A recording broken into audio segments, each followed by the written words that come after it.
Well, I'm not going to use that tag because that's awful. This is all getting cut out. Yeah, welcome to the welcome to the fifth episode. I think this is now of our thing. Hmm. Fourth or fifth? No, it's fourth. My bad, fourth. Um, Yeah. where we're going to be talking. Well, I'm not going to introduce. So I'm going to turn this all over to Harry because this is Harry's recommendation. Harry's, um, I assume nostalgic childhood picks, and so I'm just going to turn it over to you, and you can introduce what we're going to be talking about today at your own leisure. Take it away, Yeah. Harry. Yeah, I last episode I recommended two, you know, classic DreamWorks 2D animated films before Mm. they went fully 3D. Yes. So the first one, which we will start with, is the road two sorry 2000s The Road to El Dorado. Yes. I think I'll open with what do you have any general thoughts on this movie? Just very Um, basically. any general thoughts? I mean, it's not surprising that I like it. I definitely like it. But I think I don't want to get too much into my own general thoughts before you. I'm going to let you sort of guide our conversations here because you're the one who's seen these more times. And if you want to give any like background context, you can do that as sort of a. But yes, I like this movie. Okay. We'll get that out. We'll get that out of the way Okay. Well, to avoid any anxiety. I'm glad. Simply put, this to those that are uninitiated, this is a um animated film on it's set in, say, was it the 1500s, Yeah, when it's like the age of exploration, the age of sort of. exploration, when the new world is being discovered by Spain, and that's where the vast majority of the film takes place, in the Americas. Yes. So I suppose I'll just start with the opening is well, actually, it doesn't open with our two main characters, but instead opens with real life historical figure Hernan Cortez, Yes. who is the man who he didn't discover the New World, but he did play a big role in Spain's expansion into the New World. Hmm. And obviously, this whole kind of story is on the backdrop of his, you know, sailing to the New World to, get the gold.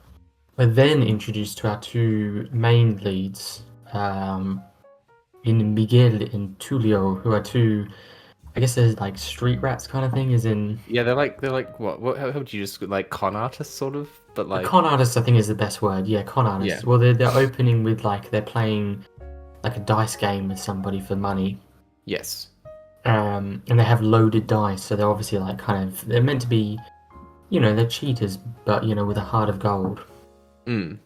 Although I wouldn't say that their Um, heart of gold is immediately apparent from the start. I would well, say it's no, they it takes them some time. It yes, really is their arc for them to yes. go from essentially just, well, yeah, basically just a bunch of thieves and liars and cheaters into um you know uh Honorable, they try and not self-serving, but selfless men. Yeah.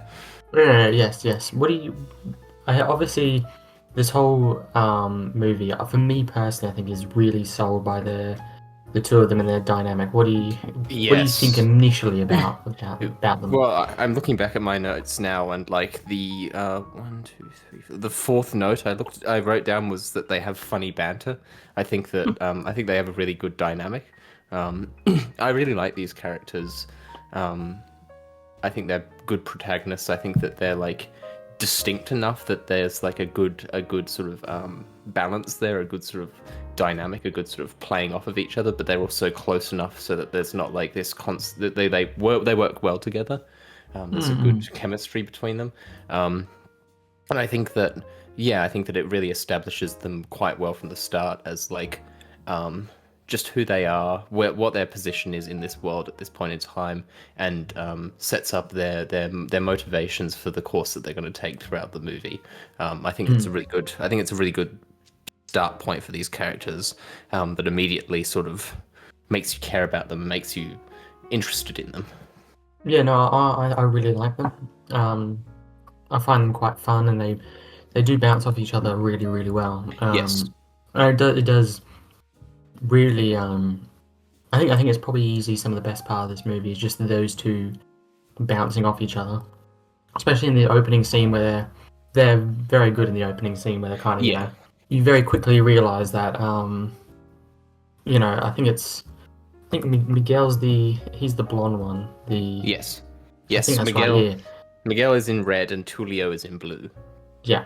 And Miguel's kind of he's kind of got his head in the clouds kind of thing. As in, Yeah, it's a classic sort of like aspirational, like whimsical one and straight man type deal there. yeah, it's a straight man, funny man, but kind of a little bit different. I think. Yeah. They're neither of them are caricatures. They're both sort of like No. fluid. They both have like sort of space in which they float around in. They're not just fixed sort of like points on a line. There's like a conflict point. They both sort of they work very well together, but they're also, in that sort of like difference between them. They're fluid enough that they feel complex and interesting. It's a very good comedy dynamic that I think is done perfectly well. And while we're But talking about them, sorry, while we're no, talking no, about them, go ahead. can I? This is not a serious point, but I wrote down in I wrote down in my notes that Miguel sounds like Stewie Griffin, and I wonder what you thought of that. um, Do you I refute this guess. one?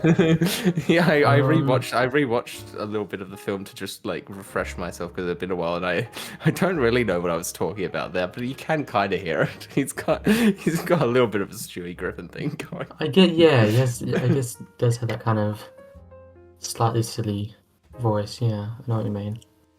Anyway, Mm. continue. Anyway, moving on. The probably the thing that really kicks off this whole adventure is that whilst they're playing this dice game with some unnamed man, Yes. they win the first one, and then they have a second bet, and he has a map to the map that is the road to El Dorado. Yes.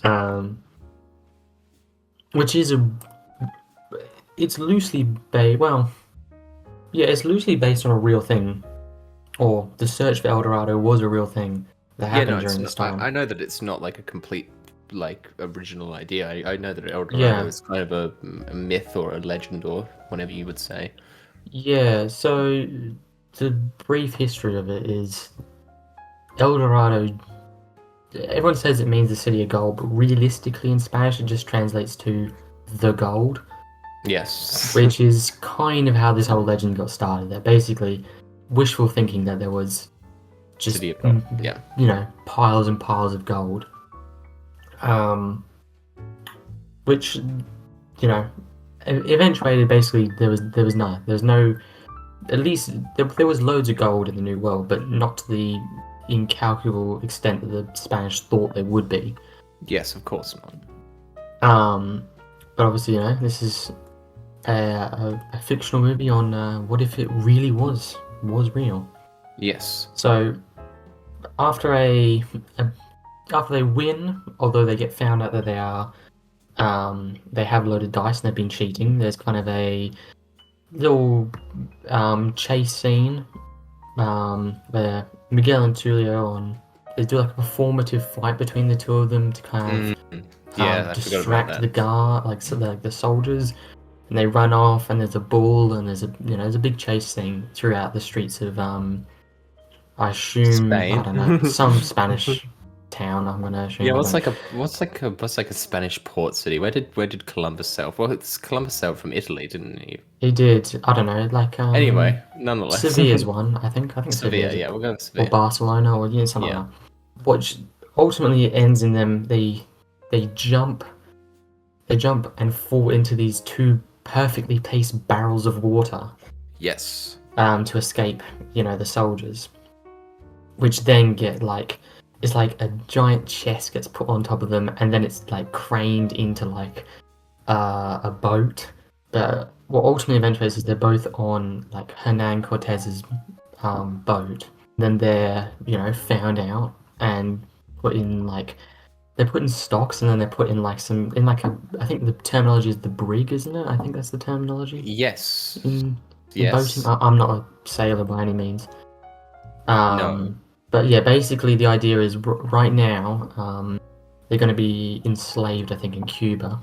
What's going In to eventuate Guama. to them in Guam. Yeah.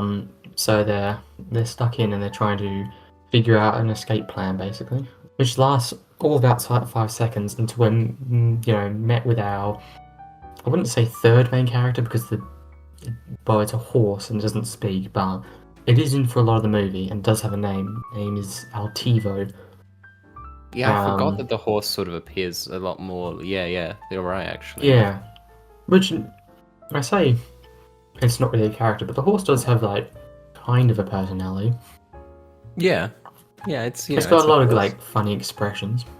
Yes, it's an animated horse. It's Very true. it Very true. does animated horse things. Continue. Anyway, basically, it's a little bit of a basically they have like an escape.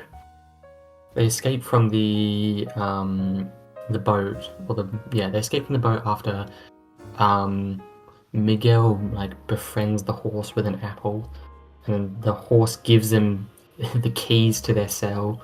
And after like a little bit of a, I guess, harrowing escape through a storm, stranded at sea for a while, or I say a while, it's all taking place in about 10-15 minutes. Yeah. A while for them, but not for us. Yes. Well, yeah, that's true. They eventuate on, I guess, the coast of the New World, which is very pretty. I wrote written down that beautiful movie. It's just nature. Yeah, it's very, very pretty movie, and it really comes into effect, I think, here. And it's sort of like it sort of has this very sort of lush, pretty. It's just pretty. It feels tropical. And anyway, continue. It's very well done.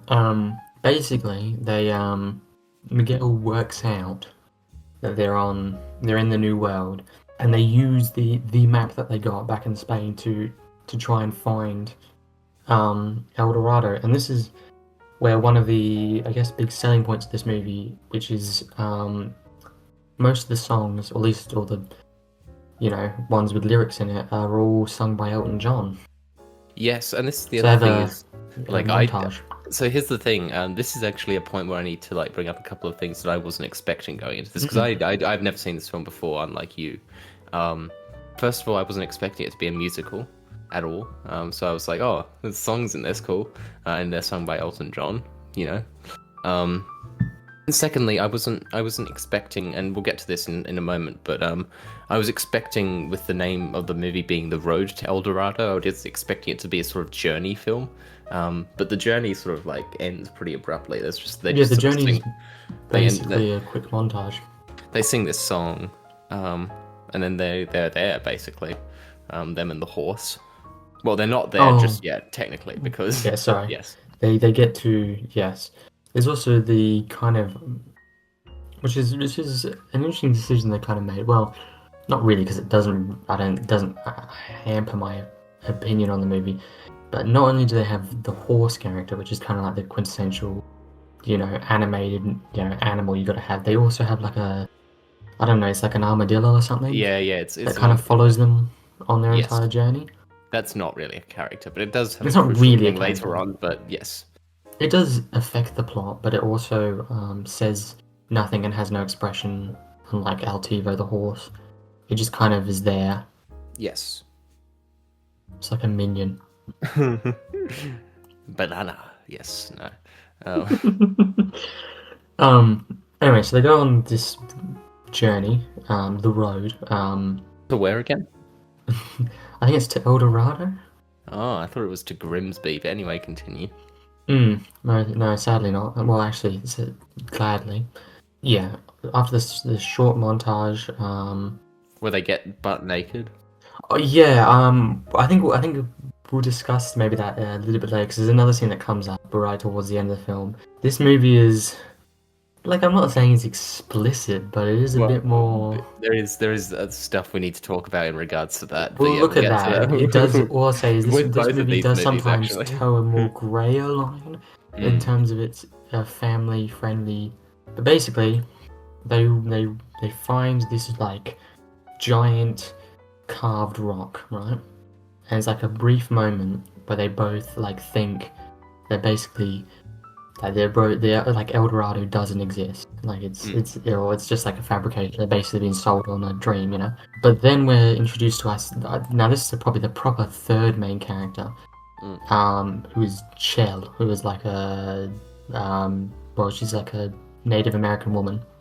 And she's like trying to escape from El Dorado, or trying to get out of El Dorado, Yeah, yeah. smuggling some like goods. She's got And like a it's like this golden like head thing that she's running away with, and she's being chased by a bunch of guards, and there's like a brief moment where she runs into them, they run to her. There's like a brief moment of like confusion before they're and what becomes a big part of the film, which is that they're mistaken for gods or the gods of these people. But that's like that is the plot of this movie essentially. That is the main plot of the movie, is them obviously kind of trying to keep up this lie that they are the gods,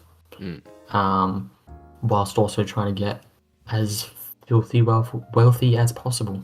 Their initial motive throughout most of the movie, and it only changes really probably towards the end, basically at the end, which is that they want to get as much gold as possible and then head back to Spain. Get out of there, yeah.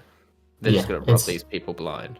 Yeah, basically, that is literally the whole plot. I mean, you can call that post-colonial commentary if you want, but I don't think there's much. I don't think I wouldn't really read too much into this outside of the most very basic things you can draw in comparison to real life events, really. So basically, they're taken to El Dorado, and there's this big scene where they kind of go into the city, and it's all very magical. And it's very lovely in terms of animation. It's gorgeous. It is a beautiful looking city. It's very evocative and sort of like it feels like a city of gold, not just in the fact that it's made of gold, but it just feels like it's special. It feels like mystical. It feels mystical. Yeah, they've done really well to kind of convey just how magical and like slightly otherworldly this city is. With the extent that they've added like I don't want to call them mythical creatures, but there's like really big birds and like these giant turtles that they're riding on.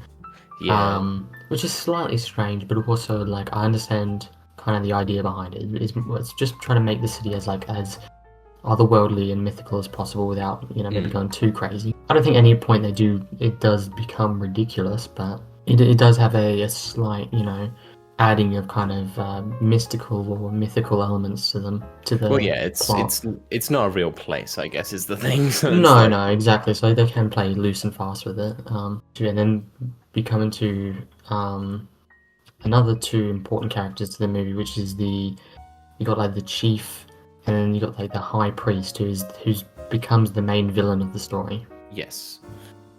He has insane teeth. He does. I love him. I think his performance is amazing. Yeah, he's awesome. He's great. He's just the kind of like villain you love, where it's just you love to watch him be terrible, and like his whole performance is very, very good. He has a lovely voice. No, he's great. He's a great villain, a very sort of intimidating villain. He's very sort of he's very over the top and melodramatic, but that's what you want from this sort of movie. You don't want moral complexity necessarily. He's really good. Great at being evil, and that's exactly what you want from him. Yeah, he's great. I also like the chief. He's pretty cool. I don't think he gets a crazy amount of screen time in this movie. No, he's what he does. Like a balance to the evil. Yes. Is it how do you pronounce it? Is it Zekel Khan? Yeah, I think yes. Zekel Khan. Which is, even that name is just amazing. Great. It's great. Yeah. It is just pure fun. Is what the chief, it is. For the record, is just called Chief. I think so. Yeah. So yeah, they're sort of in this position now where they've been mistaken for these gods, and they're rolling with it. They just want to get out of there with a lot of money. They order the ship to be built at some point, and they're also they're also dealing with the fact that this girl that they bumped into, Shell, yes, is aware of the fact that they're not really gods, and so they're trying to keep Yes. her under wraps. They're trying to make sure that there's a deal that can be made here, and yeah, her character is how can I say this? She's not what you would typically find in a kids movie. No, not at all. She's a seductress. She's I mean, Yeah, I think that's probably the best way to describe her character. At least a lot yes. of it. She has played a lot for sex appeal. Yeah, I can imagine a lot of kids developed an early crush on Shell. And I can't say I blame them. I mean, I did write wood in my notes, but I would have to agree. but there's a funny sort of like series of events that lead up to them being mistaken for gods. Like there's this scene with the volcano Yes, erupting, yes. and like they just it's the classic thing of just them bumbling and falling upwards, and I love that sort of thing. I love It's very characters. good. I love characters in positions where they're just falling upwards. They're just things just keep lining up for them, and there's just this inevitable sense that like things are going to go wrong eventually. Mm-hmm. It's a great framing for a story, and I think that it's really effective in this, especially with these two characters who have arrived in this situation. They're pretty at this point selfish, greedy characters driven by like a need for financial gain, a need to just get wealth, to get rich, basically. And they're just in this situation here where they're just that's all they're thinking about, and so. It's a great framing for a kids movie. It has a very simple. You can tell from the start what the moral of the story is going to be and what the arcs are going to be. But I wouldn't say that's a bad thing. I would say it's just very clear in what it's setting up, and I think it does it really effectively and entertainingly. Yeah, no, I think it's not it's not in any way like a deep film, but I No. not that that's not to its detriment. It's very clear what's going to happen if you have like an understanding of how most Yeah, if you're not a movies work. child, if you're not a child anymore, then yeah, Yeah, that's certainly true. Um, but I like it. I think it's simple done effectively. I think a lot of it it's very very um yeah it's you know it hits all its beats correctly because it sets itself up. It's just I think perfect characters for this story. definitely. Other than, I I think mean, not that I well dislike Shell, but like, she's a bit of an oddball curve in the she's the mix, only part of this. Yeah, you do question. You go, were you meant for a different film or? But That's the only thing. this was made in what, 2000? Yeah, it's 25 years 2000. old. So I to be guess fair, like you I can guess get away with blue matter. right, right. Anyway, so I think the main bit now is that they again part of this whole con and scheme. They kind of they go to like a bunch of like well first they go to like a sacrifice. No, sorry. First there's a party. I Mm, think.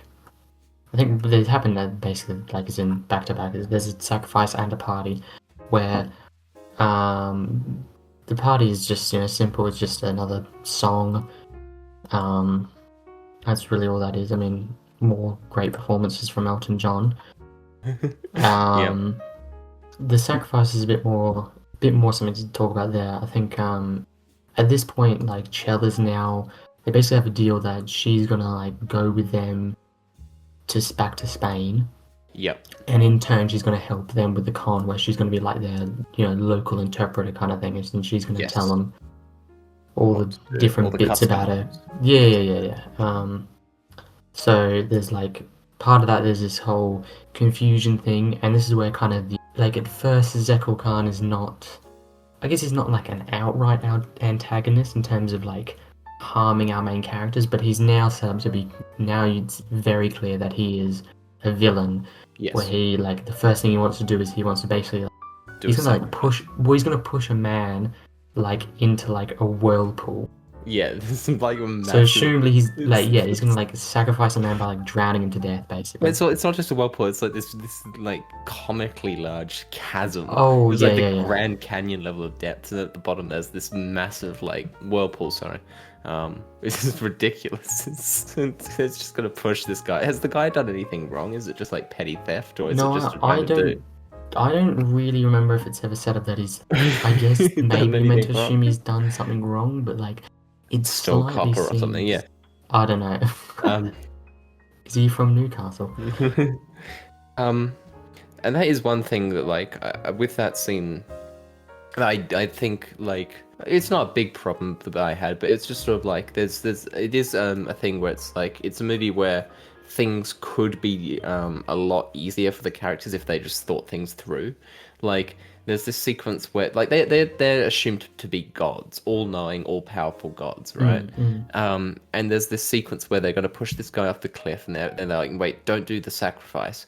And then they feel like they have to come up with this elaborate reason about like something or other, the weather or like the conditions, I think he when they says could it's the stars or something the like that. stars Yeah, yeah. exactly, when they could just say, actually, we're the gods and we don't actually love it like sacrifices that much. Um, and most people would probably be like, well, I guess the gods are right. I guess we'll stop doing that.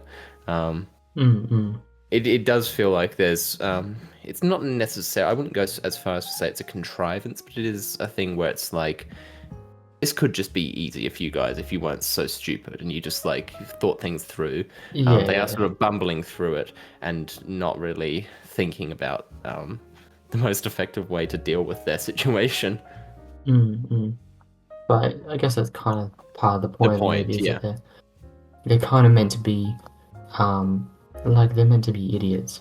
Of course, Slightly. yes. They're just like, yeah, they're kind of failing their way to the top in a sense. Well, they're out of their depth by a Yeah, considerable yeah, yeah. margin. Oh, certainly, certainly. But yeah, basically, there's that bit where the man is like taken away, and yeah, it starts off this kind of like, yeah, you're starting to realize that like this Sekul Khan guy, because like from here out in the movie, there's like multiple scenes where he talks about how he just basically wants to like murder as many people for the gods, right? Like Mm, it's meant to be real, you know, like Aztec style, as many beheadings as possible kind of thing. right. More Like sacrifices, the better. Yeah, yeah. yeah, yeah, yeah, yeah. Which obviously, like Tulio and Miguel, and this is where you kind of see that they're not just like entirely for money, because like if they were, they would have just been like, oh yeah, sure, sacrifice and whatever keeps the con alive, right? Mm, This is kind of where they start to become, they start to have a heart kind of thing, where they start to be like, let's not sacrifice people because that's bad. yeah. Yeah, there's also like a brief moment where they're like, oh, let's, you know, bring out the gold, and then the gold is also thrown into this giant whirlpool, That's and right. they're like looking on in horror, before they like Chell Yeah, comes in right. and tells the chief actually they'd like to just, you know, They'd like to keep it. they'd like to keep the gold. I think after this I think it's more just mostly this the midpoint of the movie is mostly kind of setting up the ending, or parts of the Mm. ending, where you've got Zekul Khan, who's kind of still trying to do this plan of basically just like murdering as many of his fellow human beings as possible. Yes. And you've also got what's starting to develop is a slight rift between Yes. Tulio and Miguel, where Miguel becomes enamored by the city, and he, you know, Yeah, there's even like a musical bit, which I really like. It's probably yeah, my favorite musical bit in the thing is this sequence of him walking around the city and like discovering things and like interacting with the people. I think that's probably my favorite. yeah, no, it's a great bit. I think that one's really fun, and obviously Tulio is basically like, no, I want the gold, and I want to Mm. get the hell out of here. Which yeah, that starts to develop like kind of like a slight rift between them. There's also the kind of faraway threat of like Cortez and his men as well are Yeah, also they're like shown to advancing. be, Yeah. yeah, and like the idea is obviously if they discover the city and them, they're basically, well, they're gonna do what they did in real life, which is they're gonna kill a bunch of people, enslave them, and also take all the Yeah. land and the gold. And it's also the Um, fact that they're gonna be like, oh, those are the guys that we just put in the stocks on the ship. Um, yes, that's true. I think there's a bit where they kind of find their little rowboat that they yes. use to escape the ship, and he's kind of like looking on. He's got a new horse as well. Then there's a scene where they play this like elaborate local ball game. Well, not Yeah, even which particularly elaborate. it's yeah, it's just there's a big like hoop ring, Yeah. on the top of this like big old wall, and they have to like hit the It's ball into it. similar. I guess it's like closest equivalent would be like basketball, but there's one hoop and it's sort of like rotated. um, Do you know it actually is a real? It was a real thing. oh, is it? Yeah, it was a real thing that was played by the Aztecs. I mean, it doesn't surprise me because it's kind of like, yeah, it's not like a hugely complicated idea. It's not like Quidditch or something. So, No. It's literally the same thing. They do have to like, it's basically directly the same thing. They just basically have to, in some way, hit a ball through a hoop that's on a big wall. Huh, that's cool. It's a real thing, which at the end, which again is another thing of like them and Zekul Khan kind of butting heads, and it was a real thing in real life that the losers were sacrificed. So Yeah. pretty harsh penalty for losing. Yeah, that doesn't happen in the Premier League. No, and maybe they should bring that into the Premier now. Yeah. Anyway. Anyway, so yeah, this is kind of part of the bit where the con is. Yeah, it starts falling apart for them, doesn't it? Yes. Because they're not doing too well at the game. Because obviously they're playing against like the all stars, Yeah, it's and a they don't actually have team of godly like powers. giants as well. But then Shell comes up with the plan to start using the little armadillo that like Yeah. it has sentience and it can like guide itself through the hoops when it needs to, and everything's going Yeah. great. They win the game, but Miguel sustains an injury and starts bleeding, and Mhm. gods don't bleed. So that's Mhm. like the jig is up. Zekul Khan doesn't immediately what's the word? He doesn't immediately call them out. Call them out, yeah. exactly. But he does. He holds on to that information. He's like, "I've got you guys now." And before we move on, Harry, I have an important question to ask you. Go ahead. Who was better, Prime Miguel or Prime Tulio? Discuss. This is a great question. This is one of the old time questions. This is Yeah. truly one of the best questions. But I just have to say, for that last minute winner, it has to be Miguel for me. Yeah. For me personally. I'd say just enjoy them. But, you can't go wrong with a body on the line last minute winner where you sustain an injury, but it's all for the game, man. It's all for the game. Anyway, yes. So that's... Yeah, so he goes back to his, like, Zekul Khan, that is. He goes to his, I guess it's like his temple or whatever. I mean, it's basically like a secret lair kind of thing. And there's this kind of, like, he talks with it. He's also got this kind of, like, he's, like, meant to be some sort of, like, warrior thing. He's got, like, a spear and he's, like, draped in, like, a jaguar's... yeah. Over his head. He's kind of like he doesn't really get a lot in this movie. He's not really at all a big part of it. He's more just like some kind of bumbling idiot who's kind of like a bit of like I guess, I don't want to say he's like a minion of Zekul Khan, but he's like, he evidently works for him or whatever. A funny random minion XD banana. Yeah. You got to have one of those for your villain in every movie. But yeah, the Zekul Khan, he kind of like he's got this like basically it's like a spell book almost. It's not exactly a spell book, but it's kind of like it's a spell book, right? It's a spell book / I don't know, book of prophecies as well, because he shows this prophecy called like it's like the age of the jaguar shall be like start with a rain of blood and all. Like, again, it's all part of this thing of him wanting to just kill as many people as possible, basically.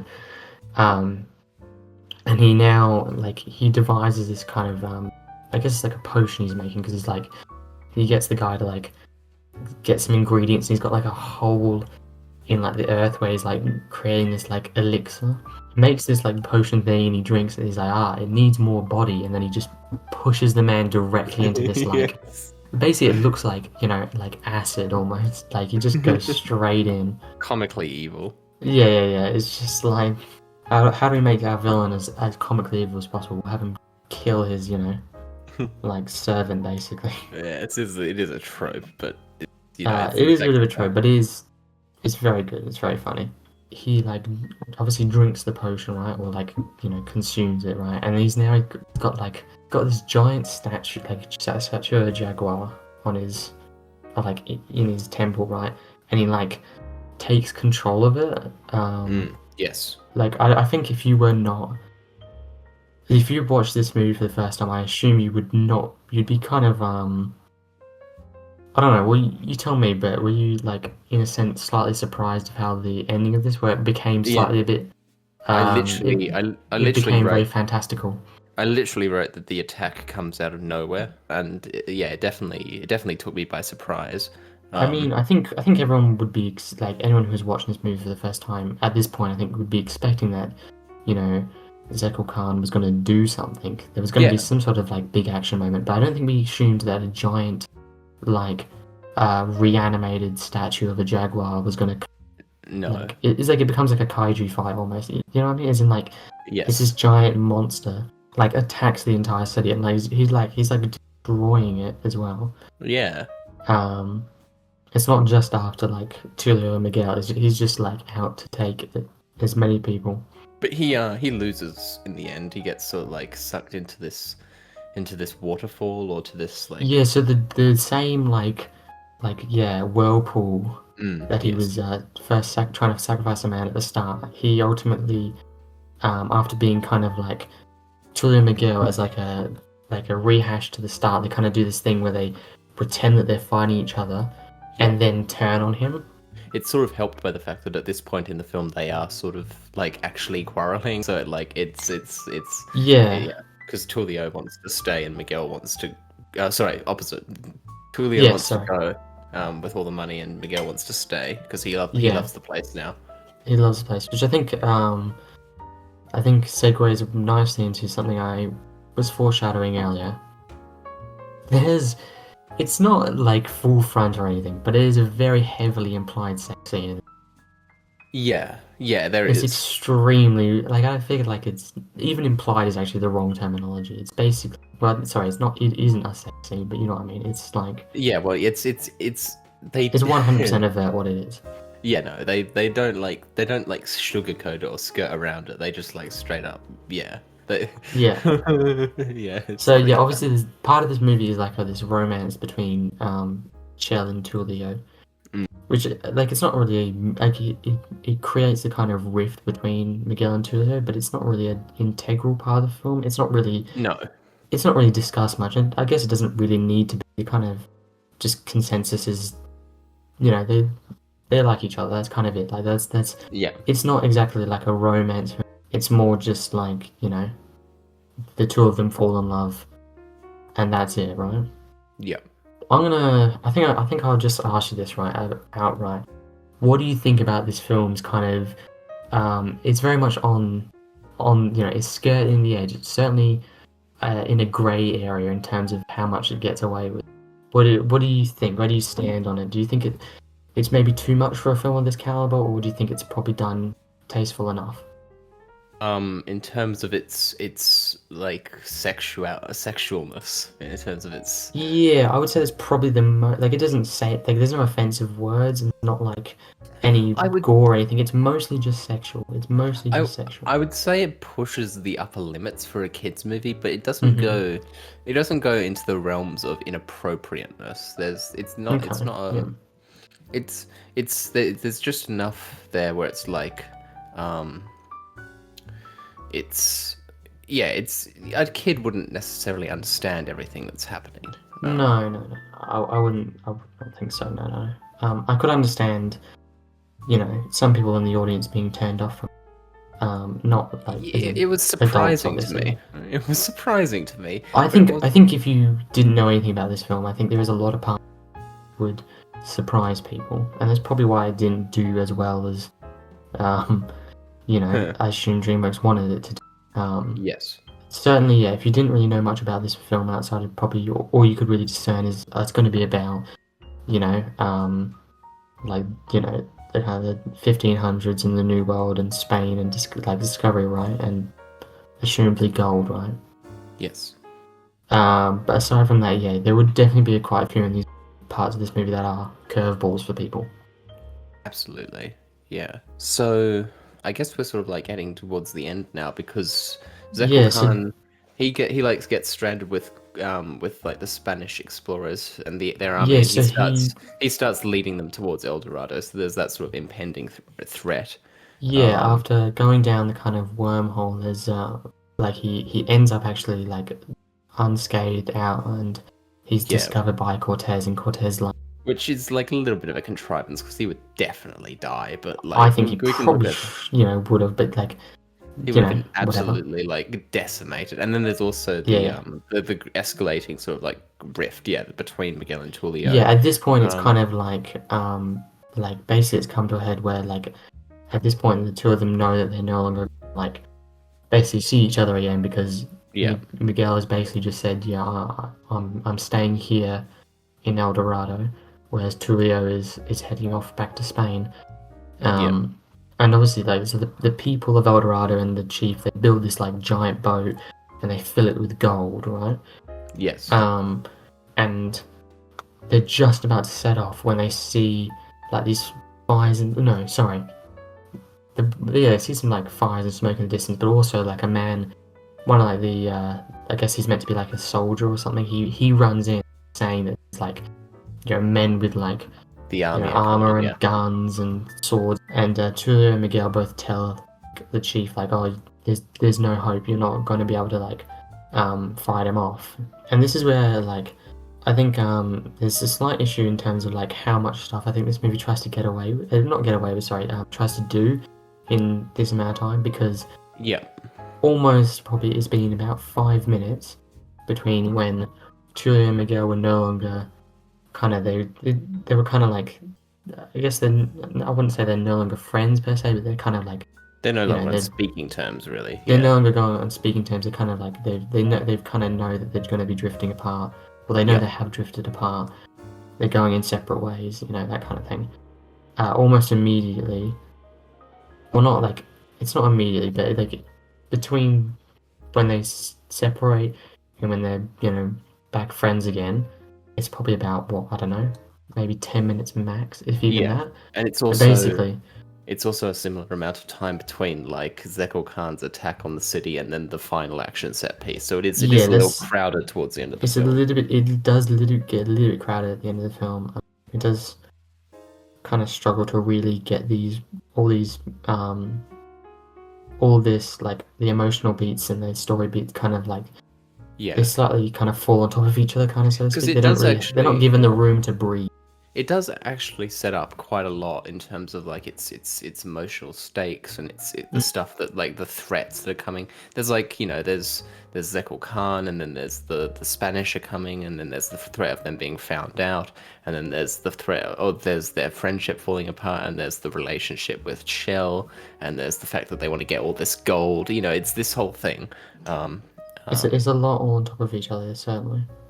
Yeah, and so I guess, but the final action scene is really cool. I like how it all comes together. There's like these massive. They basically decide that they're gonna like save the city by sealing it off by Yeah, pulling down these there's pillars. giant pillars, and it's kind of like they've got obviously. So the thing about the city is it's like hidden by a waterfall entrance. Basically, smash some pillars and a bunch of rocks that basically would just seal them in Yeah, and like completely close off this cave. yeah, So obviously, the Spanish will like, won't discover them or anything. There's a brief moment where you think that one of the pillars is almost going to like just crush them on the ship, yeah, but they end up, kind of opening up the sails after it struggles a bit. Miguel jumps on the boat to join them and to help them out, and they kind of catch the wind and sail off as the two pillars yeah. Well, they kind of catch come down behind them. the sort of wave, don't they? Yeah, yes, I yes. really like that sequence. I think it's I fast paced and fun. Yeah. Yeah. Is there this might just be me, but like is there stuff towards the end that's like computer generated on top of the hand drawn stuff? I think that so there's a final bit where the water comes rushing through, right? Yes. They're sailing the boat, and they now enter the kind of the cave entrance to the city, right? Then they kind of what they do is they turn the boat on its side to smash into the rocks that are holding up the cave. Mm. I personally think the water and the rocks as they smash in, I think that is computer. I think Yeah. I could be wrong, but it looks computer generated. We can get into that more in the next We film. will definitely be getting more into that in the next Okay, one. I'm glad that you say that.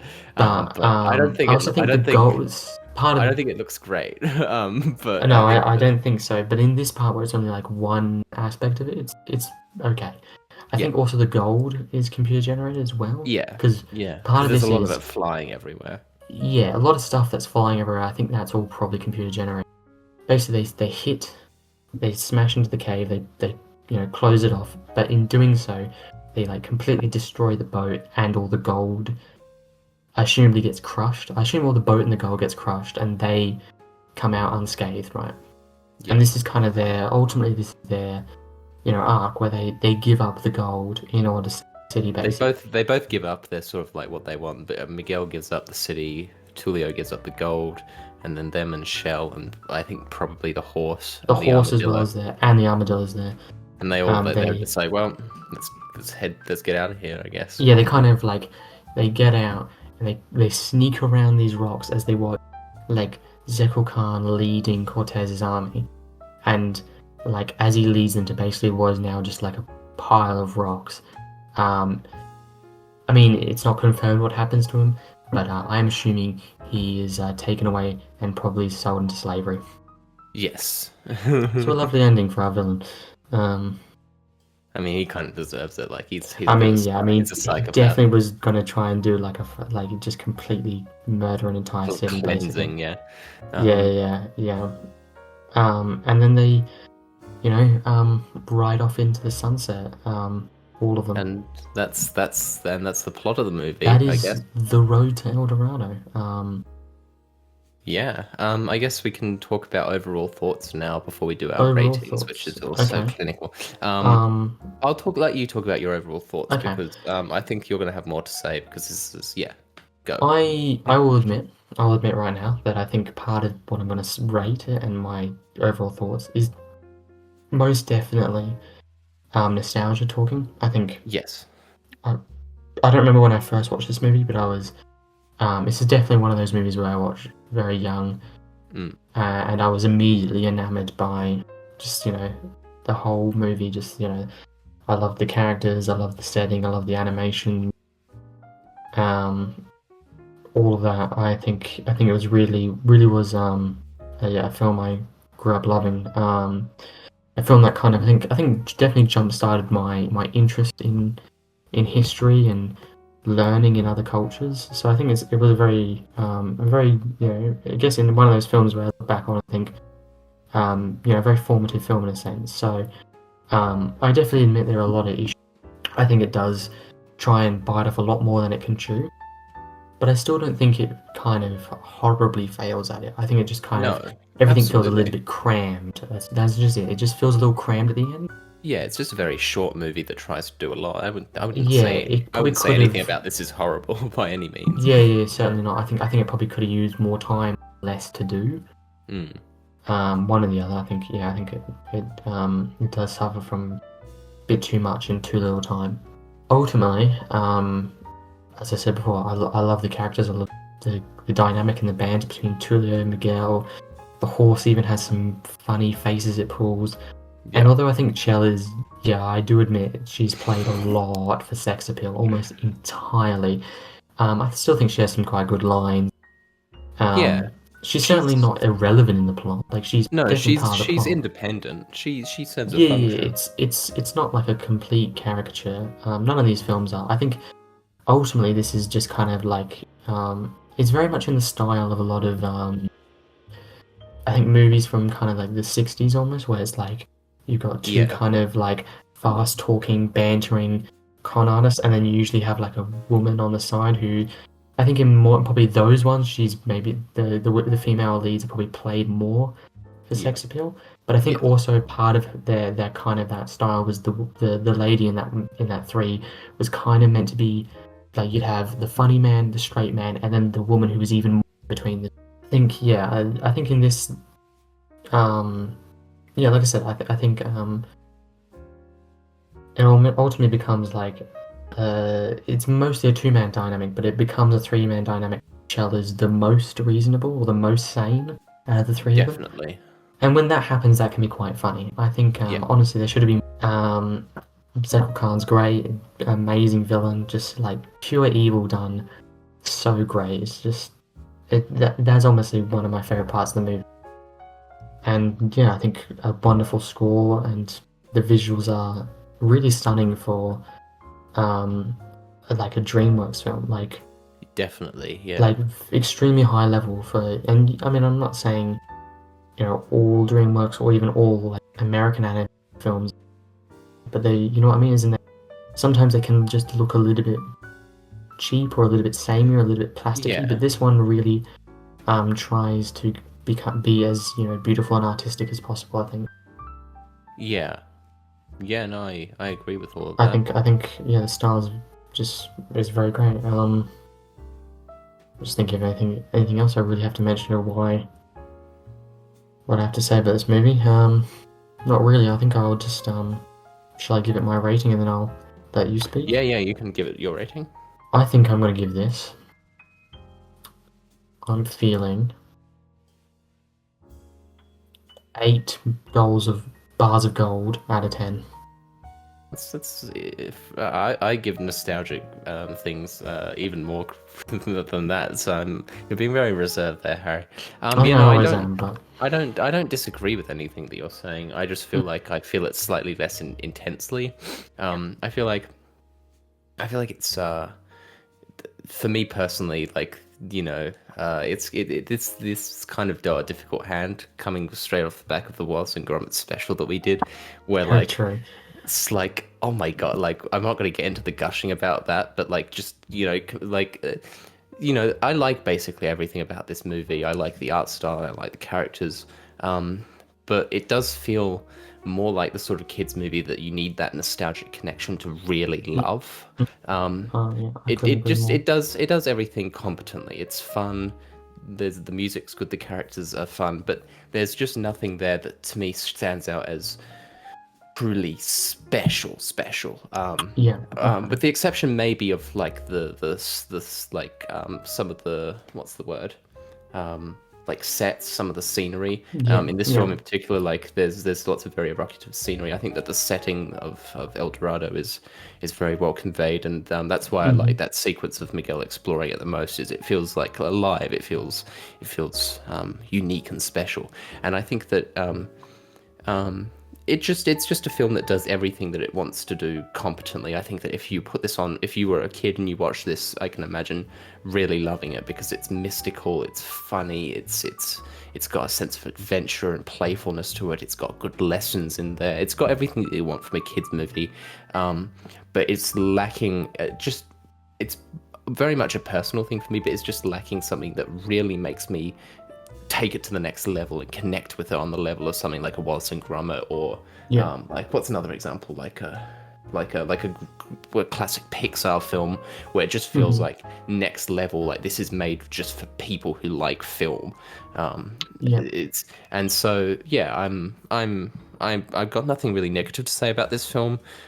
It's just didn't It didn't wow you. it didn't wow me in the Mm. way that something yeah like a Wallace and Gromit might. Yeah, So yeah, fair. that's why I'm feeling like a 7 out of 10 because a Okay. 7 out of 10 is the lowest score that I give to films or to art where there's nothing wrong with it. It's just a Hmm. personal thing. When you get down to like a 6, it's like that's where I start having major issues. A 7 is a very respectable score. Hmm. And I think the 7 out of 10 gets a bad rap, but no, I like I've been saying, Mm-hmm. no negatives with this film really in particular. Maybe small nitpicks about like, yeah, over sexualized characters in a kids film, or maybe cramming a bit too much in, but it's good. Mm-hmm. I like this movie. Yeah, no, totally. I would happily watch this again with a kid, or it's good. Mm-hmm. Yeah, that's my thoughts. I think that's very fair of you, Angus. I think yeah, I think I basically I think we basically have the same one, but I've given it an extra point for For nostalgia, nostalgia yeah. basically. So And the I wouldn't have blamed you for giving it an extra 2 points or so. Like mm, mm. honestly, nostalgia does wonders for stuff like this. But yes, unless you have anything else to say, you can introduce us to the context and to the world of Sinbad, Legend of the Seven Seas. So we are on to us, yes, our next movie, which basically similarly to the Road to El Dorado, a 2000s. I think this one's actually a little bit 2003. Sorry, It's so 03, yeah. So this is post Shrek. this is a post Shrek movie, which is madness. Basically, yeah, similarly, 2D animated. Although I will say that, Yeah, we'll get into that. and we will get into that. That similarly to the Road to El Dorado, did quite poor on the box office. Yeah, Yes. only pulling in 80 million, which is Not great. Yeah. not really that good. No. For like a family movie, Yeah. For a family animated movie, that's seen as quite poor. Similar to the Road to El Dorado, it has. Well, I mean, most animated films are. Well, not really these days, but back in the day, I guess there were. This one's also similarly built, like based on some level of history. Yeah. So Sinbad he's not a real person, but is a character that appears. He has like a series of classic books or like short stories and poems. Mostly short stories that are a big thing in Arabia or like the Arab nations. Yes. And all his stories are set in like the old caliphate, and he's in this one he's a pirate, whereas in the originals he's more just a general sailor. He's not a pirate. He's just a sailor who he's a sailor with like thieving tendencies, Yeah, most of his stories basically really result in him mythical challenge. Like there's maybe some sort of mythical creature, or there's like a group of people who are in some way like some way magical or different or something like that, and ultimately it just ends with a bunch of money. Really, that's mostly it's a pretty simple plot. It's the original stories it's simple. Sinbad sails around, runs into an issue which he solves through a bit of trickery and some cunning, and he ultimately ends up with a lot of money. Yep. That's the original story, but in this one, it's slightly different. It's a bit of a mix of things, and I think it's kind of I think I'm going to say this right now. I think this movie is a little bit of a mess. I think it's kind of in a million directions, and it definitely needs to pick one and stick to it. Yeah. I think it's just a little bit strange. So basically, it opens with Sinbad. He's a pirate, and he's got a crew of a mix of people. There's like, he's got like there's a dude next to him. Like his right hand man's like, I think he's like I'm gonna assume he's like, he's meant to be like a ragtag French creole. So you got an old man. His right hand man's like a Black African dude. Yeah. Well, I was gonna say I don't really know. Or like, another thing. There's like 2 Chinese twins. There's other people. I don't know. It's meant to be just basically a ragtag of like random people, right? Yes. And they're kind of like they're sailing around. I say they're sailing around. They're very specifically after this. It's basically meant to be a magical MacGuffin called the Book of Peace, which I think is. MacGuffin, yeah. I mean, like, obviously it's meant to basically be as bland as possible. It's meant to be a placeholder. It doesn't really matter what exactly it is. It just, like, but it's meant to... like, Book of Peace is, like, a placeholder name that you come up with, like, in a boardroom meeting, and you're like, we'll change that later. Yeah, I feel like they forgot. They must be, like, doing the script writing, they realised, oh wait, we didn't actually think of anything really important. I will just stick with Book of Peace, right? Brad Pitt's already done his recording sessions. Oh, well, we got to roll with that. Yeah. Anyway, basically, it's meant to be this magical MacGuffin who's meant to like protect the city, the main city in this kind. I say main city. It's not really. It appears like twice in the movie, which is Syracuse, which is like right in the bottom end of Sicily. It's like right on the bottom end of Italy. So assumingly they're in the Med. I guess is what it's meant to be. They keep talking about the 12 cities. Yeah, which none of them are mentioned, although they have a bunch of vaguely ethnic-looking people. Yeah. Who are meant to represent them. There's like a Chinese people.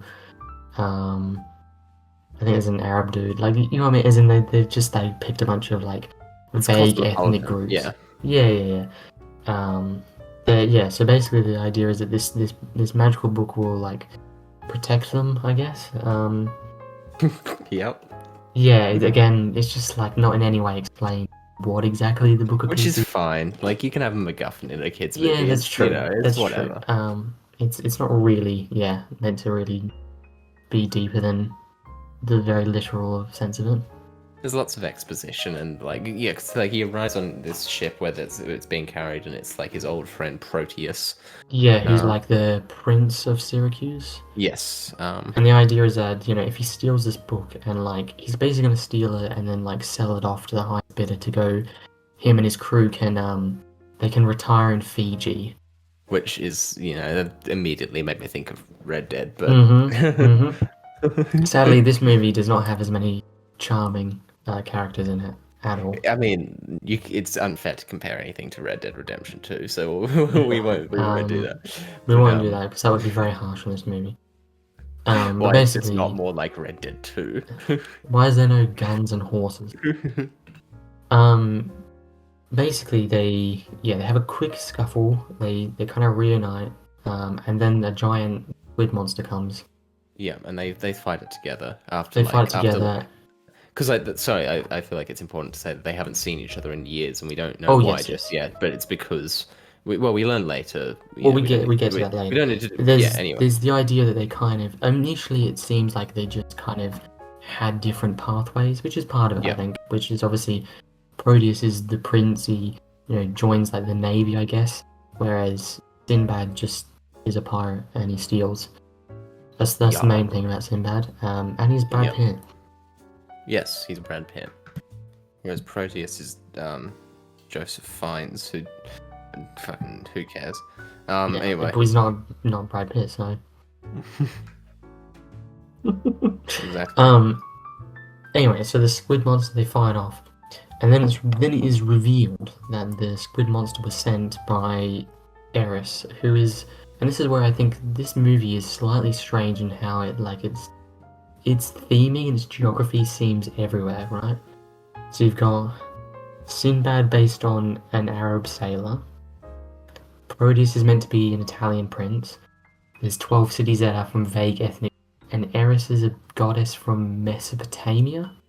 Yeah. It's a very weird setting in the sense that, and I think its setting reflects its plot, where it feels like it's being dragged in 5 different directions, Yes. and none of them are working together particularly well.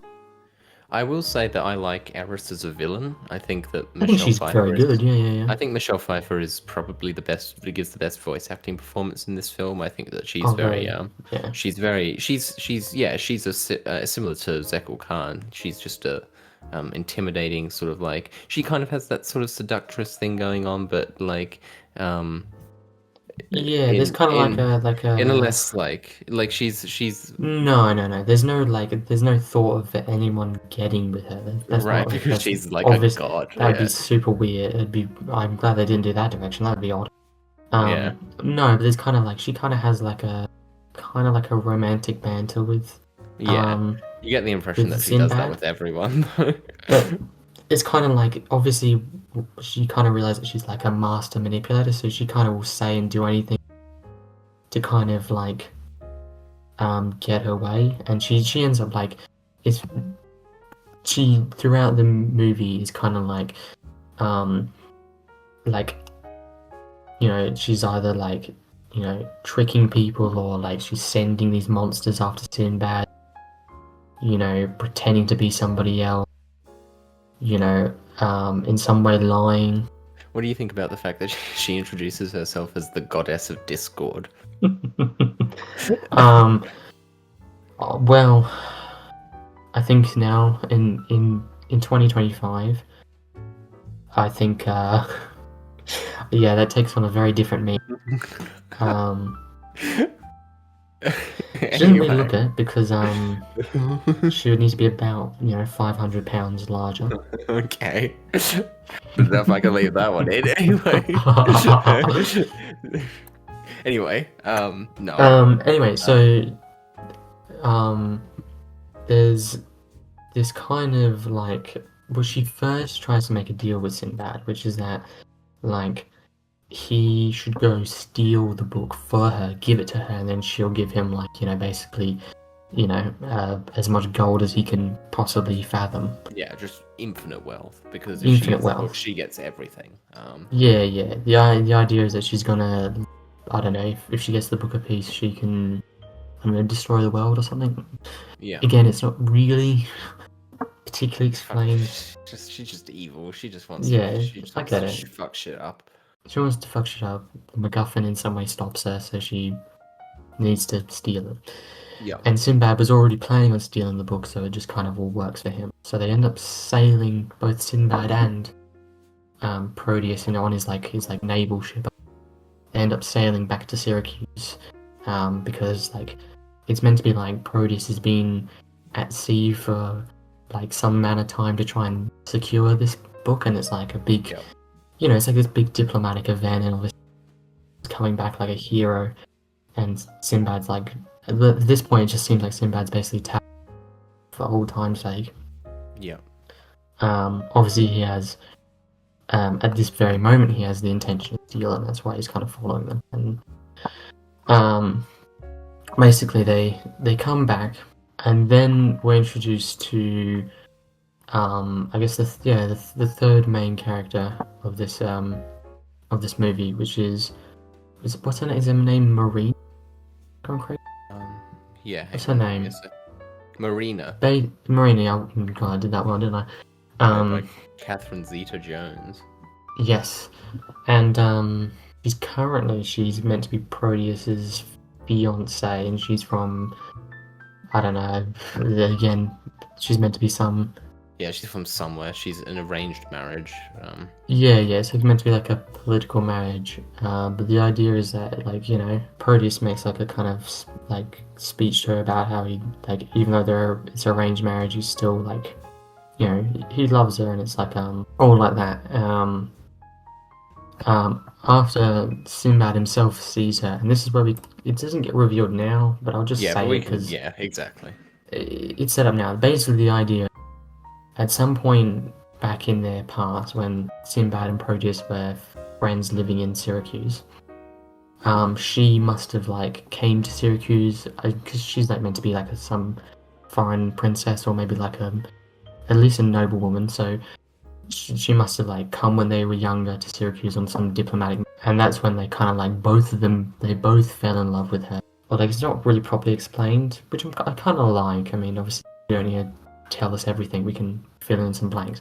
But obviously there must have been some sort of kind of falling out between Proteus and Sinbad, and that ultimately meant Sinbad left Syracuse to kind of, pursue his own dreams of money. So... Yes.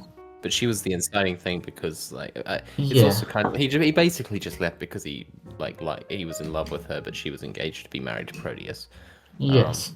And then after he sees her, he basically just goes, you know what, I'm done, I'm not, obviously that kind of, with full context, you now know, kind of he loves her, but he can't really stand to be around her because she's with Proteus, so he ends up just basically being fuck this, I'm not stealing the book, I'm just going home. That's what he decides. So him and his crew basically just, get the hell out, get back on their ship, and basically ready to sail off. But then, of course, Eris frames him. So Eris seeing her this, morphing skills, and again, another thing of why? I mean, I guess the answer is never apply logic, but why didn't she do this in the first place? Why did she need to convince? She just to be fair, that is explained later. But it's at the start, it's a little confusing as to why she would go through all of this effort. But she frames him, and then he's tried for long story short, he's about to be executed. Yeah, he's going to be executed. But Proteus is I believe him. I believe that Eris framed him. Let me go in his place, basically, and he can go off and try and get the book back. And if he doesn't come back, then you can execute me instead. Which, to me, sounds like a completely stupid law. I mean, it's very dumb. But I guess that is the sort of thing they had back in these ancient. Very culture. true. I guess it's meant to be, roughly, I don't know, medieval. Not medieval, probably even more ancient than that, I guess. Yeah. I guess it's kind of, I don't know, ancient Greek-esque, ancient Rome-esque kind of thing. Something like that.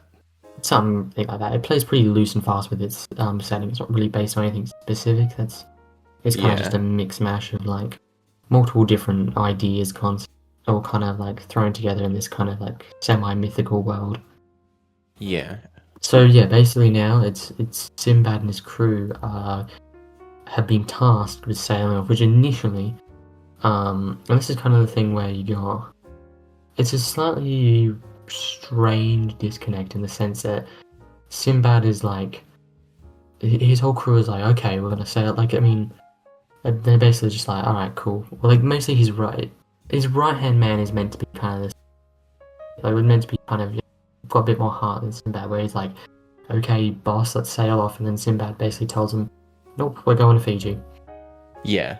Like initially, Sinbad is basically happy to let Rhodus die. Well, his position is, and you know, you can read it as just him like justifying it, but his position is that they're not actually going to kill their prince, you know. So Yeah. In his mind, like I think his past is like they don't think he's gonna kill him, but I think he's also like, well, this isn't my fault. I didn't actually commit yeah, crimes. Why should I be punished, or why should I be tasked to do anything if I didn't actually have any hand in this? yeah, Um, which is like which kind of fair enough, but also it's like, fair enough, but it's also a little bit fucked up in the sense that like he's just kind of happy to let innocent people die. Well, yeah, not necessarily to save his own skin, but it's more just so you can, I don't go know, to Fiji. go to Fiji. Basically, that's the main thing. Just go to Fiji. But then his marina shows up on the boat, and it's like, well, no, we're going. We're you know, don't get any funny ideas. I'm here to make sure that you're going to the right place, and I'll pay you. And that's what gets Sinbad. He's like, well, if I'm being paid, cool. Yeah. Now. So like at this point, Sinbad is 100%, which is similar to the Road to El Dorado. He's just 100% motivated by money, Yes. without question. He's just 100% motivated by money. And so begins the main section of the movie, I guess, which is this ship journey. Yeah, but which is this journey to like basically the edge of the world is where they go. They go into like Eris's realm or whatever, which is like at the end of the world. And their first run in is with a bunch of from here they have some run-ins with like I say has some. They have there's two scenes because we're basically in the middle of the movie. First they have a run-in with a bunch of sirens. Yes. I think that's what's first. A bunch of Well, they're sirens. sirens, but they're like water sirens. They're like made of Yeah, water. they're not like your traditional like a woman, like a mermaid kind of look. Like they're kind of like, I guess the kind of idea is that like they try and lure you into kissing them, and then they drown you when you kiss them because they're made of water. That's a fun scene, and that's where Marina sort of like proves her worth on the ship because you know Sinbad's Yeah. being like sexist and saying, "Oh, women shouldn't be here. I hate women. They should be in the kitchen." La yeah, blah, blah, blah, blah. I don't think he ever actually says that, but you know, I didn't say that stuff verbatim, but like yeah, he it's said, that's kind something of, to that effect. And then she saves all of them because she's not attracted to the sirens. And find the so dogs there because dogs. oh yeah, the big slobbery dog. Yeah. Yeah, it's like a giant. Yeah. Does that dog He's have a cute. name? I Yeah, don't know if the dog has a name. Probably does have a name, but Grommet. We can call him Grommet. yeah, Grommet. If Grommet the dog, that's not based on the same dog that Grommet. Don't remember. No relation. But he's not a beagle, is my point, which Grommet is. No, he's like a fat thing. I don't know. He I was gonna slobbers say, a lot. he's not like a Great Dane. No, he's not Great Dane. I don't know. Basically, Anyway, he's a giant this isn't slobbering relevant. dog. This is very Yeah, relevant. probably has rabies, but you know. Yeah, most likely.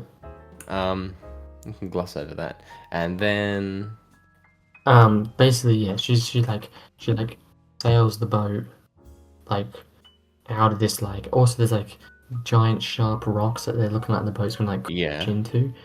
I think Siren Scene is like, to my memory, the only action sequence that doesn't have like the 3D, like I thought sirens were 3D. Maybe they are like computer generated, but I think it really gets egregious in this next scene. in my memory, it's not as bad as the other ones. It gets pretty egregious. I want to say that the sirens were computer animated, but I could be wrong on that front. I could be completely wrong. Because the next one. So part of this whole siren thing is that like, basically, Eris is like, she sent the sirens after to stop them. She knows basically what's happening throughout this. Now she wants to basically just kill Sinbad at this point. Yeah. Because she knows, well, as soon as Sinbad's dead, there's basically no business that's going to stop her. So, after the failed sirens, she then sends in this giant bird, which I think does actually, it's like a real mythical creature called a roc, spelled ROC. Yes. It's basically just a giant eagle, and obviously, and part of this, to add it and make this more interesting than just sending a giant bird after, it's also like they have this like frozen, yeah, it's like a frozen wasteland they run into, and like Oh well, you're forgetting about a sequence actually. oh, you're right. Is that the one with the big? Yeah, they like land on this island where they're like You're right. they're having this argument, and then Eris like picks up this assumedly oh sorry, not Eris, sorry, I mean Marina. Yeah, Picks up this rock this what she assumes to be a rock, but it's actually a scale on this like dormant fish that they're on. And so they from memory they just sort of like all run off it though. They just sort of it's like not particularly yes, I mean it's not really much of a threat. It's just it's a cool image. Just the fact that like this island that they're on is revealed to be a like a dormant fish. It's but then the fish comes out of the water and it looks really bad. Yeah, no, this one the fish is definitely computer animated. I think this is the point where we should probably start talking about it. Yeah, with this and the ice scene where it's probably the ice scene, which is next. But this it's quite bad, isn't it? It's really not good actually. I was trying my best to try and be kind to it, and to try and like it's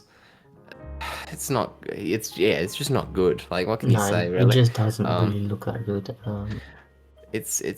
And it feels so unnecessary when you saw the last film, and you just like, well, like you've made Shrek at this point, right? Yeah. Like you can make a good-looking computer-generated film, and you've made Road to El Dorado, where you can make a good 2D hand-drawn animation film. So why are you blending these two elements in a way that seems to get the worst out of both?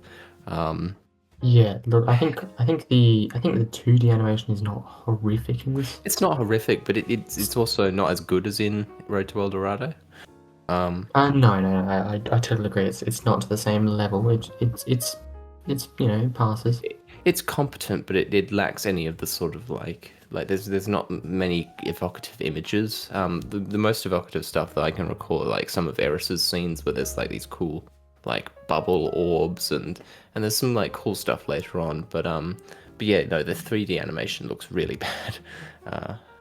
It just and like it, not even in like a outdated way. It is outdated obviously, but I mean that more in the sense that like for its time it shouldn't be this bad. Yeah, it looks particularly bad. This looks less like something made in 2003, like something 1998. It's just it does feel like it feels pretty 5 years out of date. It feels pre-Pixar. It feels it does look really poor at points. It just makes you wonder like what the intention was, because it doesn't look good, and you can't imagine it would be particularly easy. Like I don't really know why they didn't just fully 2D animate the entire thing, or the other way around, like one or the other. I mean, no, yeah, exactly, one or the other. It is very poor, and I think blending the two, at least in this context, I'm sure there's probably movies that have done it correctly. In this occasion, it looks very poor. Very poor. It just doesn't look, and it's probably the biggest hit to this film is that fact. Biggest knock I should say. But the ice scene otherwise is cool. I like the bird, I like the tobogganing, I like the like caves. That's all like fun, fast-paced action. I got no issues with that. Yeah. It's very it's fun. The bird doesn't look great, but I like, you know what I mean? It's the bird is not animated well, but I look the design of the bird's very nice. It's just not animated particularly amazingly. Yeah. And it's also like the scene where I guess Sinbad and Marina start working together a bit more. They start like collaborating. Yeah. She starts like putting a bit more trust in him, a bit more faith in him. Then I guess at that point they kind of they kind of, I guess they sort of defeat the bird. and the ice kind of starts to break apart, and they sail off. Yeah, actually, sorry. I just want to highlight one thing.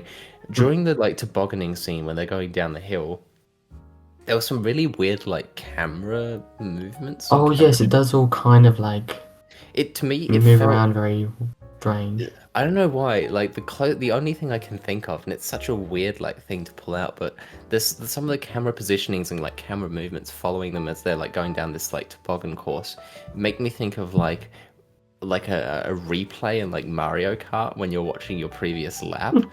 Yeah, I I like know what you mean. It just like randomly swaps angle quite yeah. often, and It it's a little bit strange and a bit odd. um just one or two shots really, but yeah. Anyway, they're out of the ice and out of like the I guess they're approaching Eris now, right? Yeah, they're kind of like sailing off towards like the end of the world, and this kind of the bit where it's now revealed to the audience about how why Sinbad left Syracuse. Yeah. And I want to say this right now. I don't know if you can, you may agree or disagree. This will be interesting to see what you say.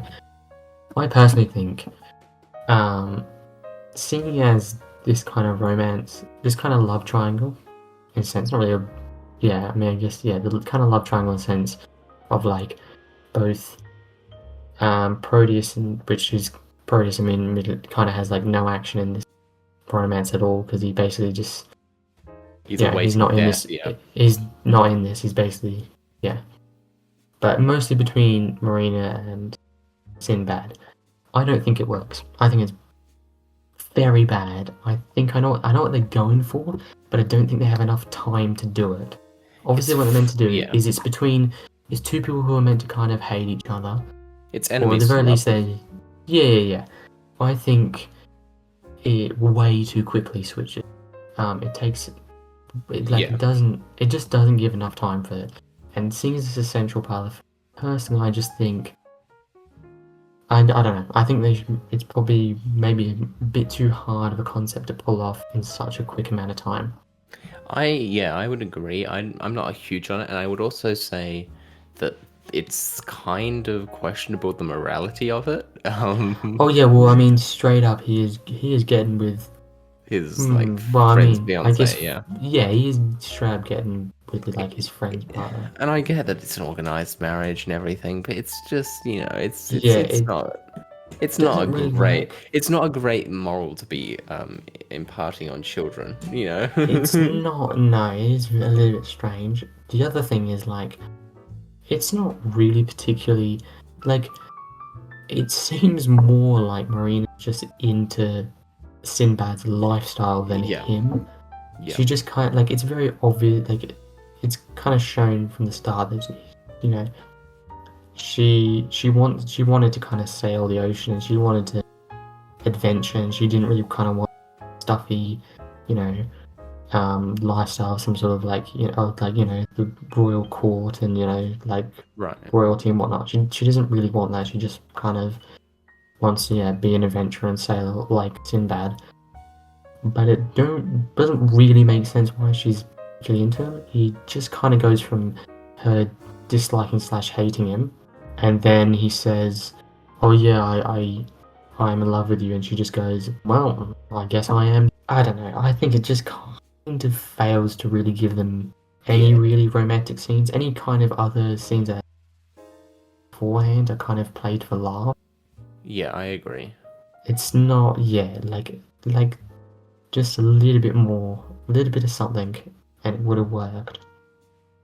Yeah, I definitely agree with that. But I guess we're approaching the film's sort of like ending now, or like two We're endings. approaching the kind of the part where um they They sail. cross they cross the end of the Yeah, flat Earth. Flat yes, Earth is yes, which confirmed, is but confirmed in this yeah. film that it is in fact a flat Earth. But you can also cross Um, the gap to get to the hot goddess lady. So yeah, that's you cool. can. They enter like this. Um, it's I understand what it's meant to. It's kind of meant to be like this kind of like, I don't know, crazy weird dimension of like Eris's where it's like this massive like empty desert or like Yeah. dunes. Um, and there's like a brief bit where they're like, they're cornered by a bunch of like the monsters she um She keeps as summons, pets. yeah, Yeah, before which she like look like shit, but they all do look they're all computer generated, horrible. Then she rocks up and she's like, well, I think the main thing here is and this is the real like interesting end bit where she sets like Sinbad like a challenge basically, and the yep, challenge is like, you know, if you don't get the book, will you return to get your like? It's basically like this is the big moral dilemma of Sinbad. Obviously, either he can just sail off to Fiji, or he can return back to and take Syracuse take Protheus's place, yeah, basically and get executed. The only thing is, and I think like the only thing is, this is not really much of a dilemma because the answer is he can just say, which he does. He says, "Yes, I would go back and get executed." And this is basically what the ending is. Basically, he said, "Yes, I will go back and get executed." Eris calls him a liar, but then he goes back, which like I don't know. Tell me if I'm wrong here.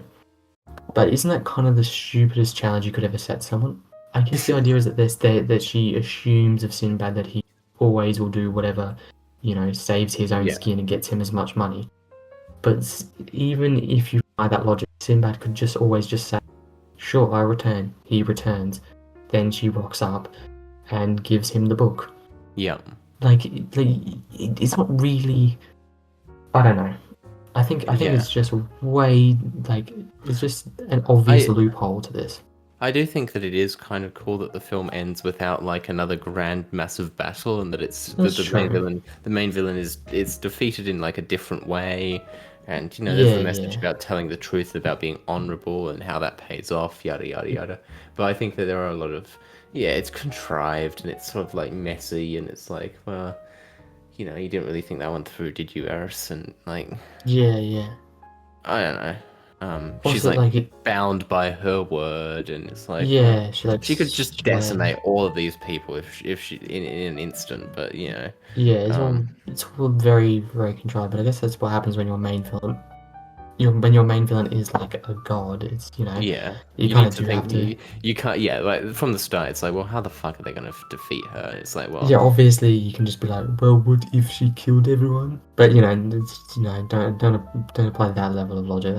That's kind of ridiculous. But it's yeah, it is just strange how much they well, not totally strange, but it is a little bit contrived how much they yeah, kind of just wave away in terms of like the ending. And I do yeah, think to the ending as well. I agree with you. I do like how it's not just can Sinbad, you know, defeat X.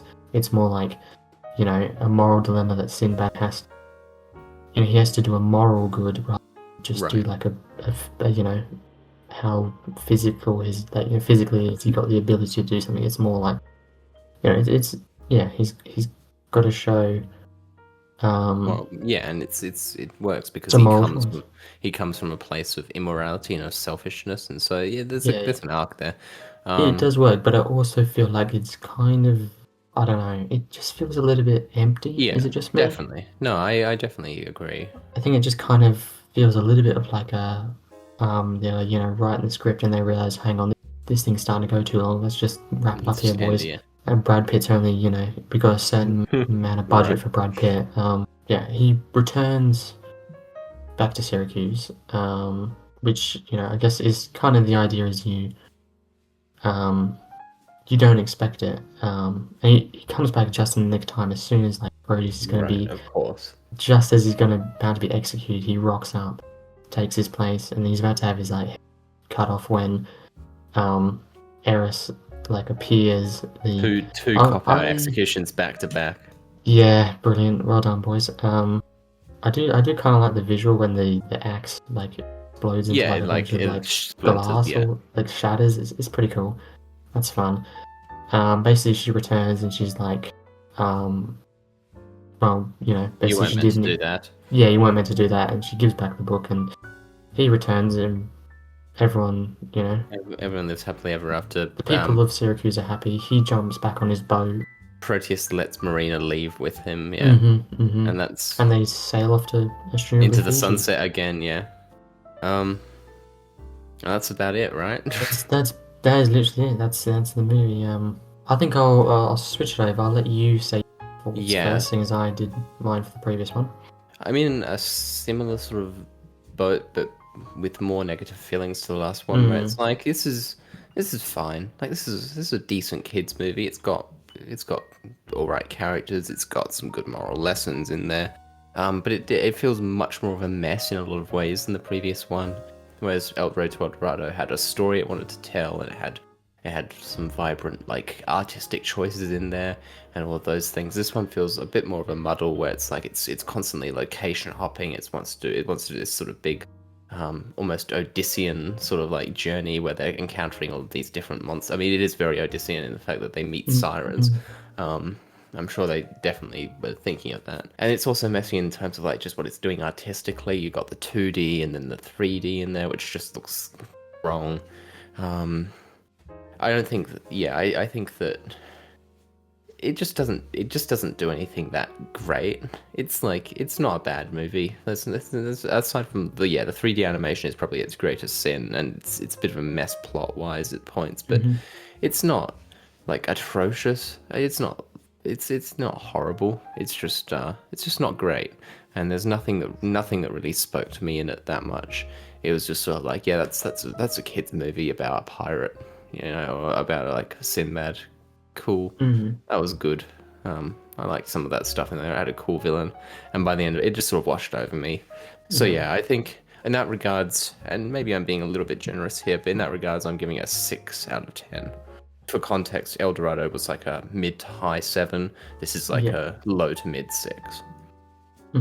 Yeah, I think I agree with you on a lot of stuff. I think it's not it's not a ridiculously bad movie. It doesn't have major plot problems. It doesn't have like characters I in some way dislike. I think its biggest sins are probably the mix of computer generated and 2D is quite poor. I think it's it doesn't look good together. At points it's laughably bad. That's probably the most obvious thing I think is a big issue with it, is visually it kind of feels everywhere. I do think they tried to, do a lot more. Again, the problem is that it's got similar problems to Road to El Dorado, where they tried to, bite off more than they could chew. They did probably too big a plot for the length of time that they had. I feel like this is a movie that, with a bit more expansion, you could turn this into like a trilogy almost, like, you know what I mean? As in, yeah. You could make that entire journey that long, like, because of that, this movie feels super rushed. I mean, they feel like they get to from, one plot. There's, it's beat after beat. There's very little rest time, and it's just like, you're basically there at the end, and then so you have to win. Done. But you know what I mean? It does feel a little rushed, especially to really right at the end. Yeah. I think its ending is quite rushed. But like, I think the 2D part of the visuals looks very nice. I think there's anything else I'd really have to say that I think is the bad in this movie before I get into the good at the end. I think, like I said, I think the romance it struggles. I think it's not a good romance. I think I think they did just barely enough to not make it seem morally reprehensible. But it's certainly in a grey area. Definitely. It's a little bit strange for a kids' movie. I don't hate that kind of ideas in a. I think they probably could have done a little bit more to make it seem better. I think they could have just done a bit more with it. Yeah. But I think ultimately, nice visuals, and like I said, it doesn't do anything. I think Brad Pitt's quite good in this movie. I don't love his I don't like Sinbad as a character, but I think Brad Pitt's delivery of this character is good. Yeah. As he's probably probably the biggest celebrity out of all of them, so he's probably the main star of the show. But like nobody has bad voice lines. Like it's all very, very competent. So I think ultimately I would give it. Hmm. I think I'm gonna have to agree with you. I'm gonna give it. Um. Yeah. Six books of peace out of 10. There we go. Yippee! 6 books of peace. Yes. Well, there we go. That's how. What should I call this? I was thinking of calling this the 2000s Yeah, it's gonna be a mess, the isn't it? 2000s Dreamworks uh dive or something like that. Anyway, Yeah. Okay. I like it. I'll figure it out. I'll figure it out when Yeah. I've Yeah. Yeah. edited all of Definitely. this. Anyway, Definitely. recommendation time now. Yes, I'm very excited. I Because want to do something. you got some So good recommendations. for a long time, I had an idea in my head of like a genre that I wanted to do, and I'm not going to say what that is because, and I'm going to do all of my ideas at some point. But Yeah. I Yes. had Yes. another idea not too long ago that I've sort of narrowed down, and so I want to get your opinion on something. Okay. Just, Hit me. just I did this sort of like last time. This is more of a time thing that will help me decide. Would you rather talk about one very long movie, I think probably about 3 hours, or a collection of three movies that are loosely tied by something that are probably about 6-ish hours together? They're probably 2 hour long movies. What are you more in the mood for right now? Because I'll do both eventually. Oh, that's a good question. I think for variety's sake, I think we'll do a standalone film because we haven't done one of. Yes, we have It's not. all been mixes, Excellent. Okay, well, two or more. are you okay? Get hyped I'm because ready. I'm on the edge of my we're going to be doing Martin Mhm. Scorsese's 1990 film Goodfellas. Uh, Oh yeah. not actually 3 hours. It's 2.5. Um, I've actually only seen Goodfellas once, but it's an all-time favorite of mine. I was watching a TV show today that it got referenced in. Um, Mhm. so yeah, Goodfellas on the Brian, and we will be talking about that next episode. So I'm tune in for excited, that. man. I'm so excited. Yeah, so am I. I'm hyped, and yeah, I guess that does it for tonight.